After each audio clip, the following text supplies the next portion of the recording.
नमस्कार, मेरा नाम डॉक्टर सुवर्चला है। मैं जीवा फर्टिलिटी सेंटर्स में साइंटिफिक डायरेक्टर हूँ। आज हम वे प्रोटीन्स के बारे में जानेंगे।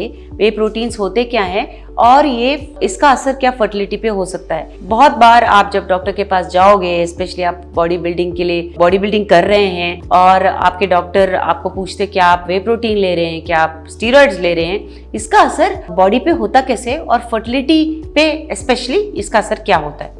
वे प्रोटीन क्या होता है? जब दूध को कर्डल किया जाता है, यानी जब दूध फटता है चीज बनाने के लिए, पनीर बनाने के लिए, उसका जो बाय प्रोडक्ट होता है, जो पानी के जैसा वाटरी सब्सटेंस जो बनता है, पानी जब बनता है, उसे वे प्रोटीन कहा जाता है। वो एक प्रोटीन सप्लीमेंट के जैसा काम कर सकता है। ये वो वे प्रोटीन आपके फर्टिलिटी पे असर दिखाता है या नहीं, इसके लिए बहुत सारे स्टडीज किए गए। पहले तो जानवरों पे स्टडीज किए गए हैं। चूहों में, माइस में अक्सर ये एक्सपेरिमेंटल स्टडीज होते हैं। चूहों में देखा गया है कि अगर सिर्फ वे प्रोटीन्स दिए जाए तो ना टेस्टोस्टेरोन लेवल पे कुछ असर पड़ता है, ना स्पर्म प्रोडक्शन पे असर पड़ता है। इसका मतलब क्या है?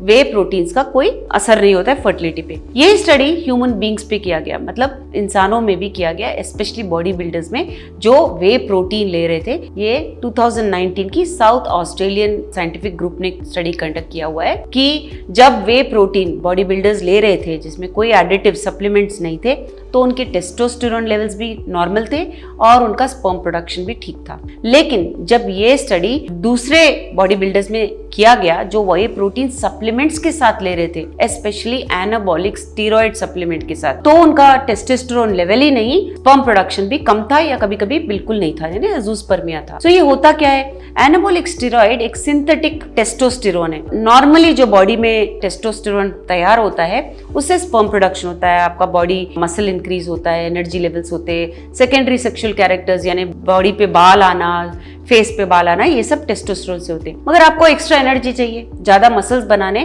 तो आप ये एनाबॉलिक स्टीरॉइड्स लेते हैं। बट ये एनाबॉलिक स्टीरॉइड्स का बॉडी पे असर होता है, स्पर्म प्रोडक्शन कम होता है, जिसके कारण स्पर्म्स का ना होना, और अगर आप प्रेगनेंसी के लिए कोशिश कर रहे हैं आपके पार्टनर के साथ तो ये मुश्किल हो सकता है। इसलिए एनाबॉलिक स्टीरॉइड्स अगर वे प्रोटीन में डाले गए तो ये इश्यू हो सकता है। इसीलिए आप अगर वे प्रोटीन्स ले भी रहे हैं, फ्यूचर के लिए ही नहीं, अभी के लिए भी वे प्रोटीन्स में विदाउट स्टीरॉइड्स, विदाउट सप्लीमेंट्स लेने की कोशिश कीजिए। यही नहीं, वे प्रोटीन्स में अगर स्वीटनेस डाले गए, जैसे शुगर्स डाले गए, तो भी इसका स्पर्म प्रोडक्शन पे असर पड़ सकता है। ये एक अलग स्टडी थी कि शुगर का असर है या नहीं। शुगर का भी, प्लेन शुगर का भी स्पर्म प्रोडक्शन पे असर है। तो वे प्रोटीन और शुगर अगर मिला जाए तो भी स्पर्म प्रोडक्शन पे असर पड़ सकता है। कई स्टडीज ने देखा है स्टीविया नामक आर्टिफिशियल स्वीटनर और वे प्रोटीन का क्या असर है।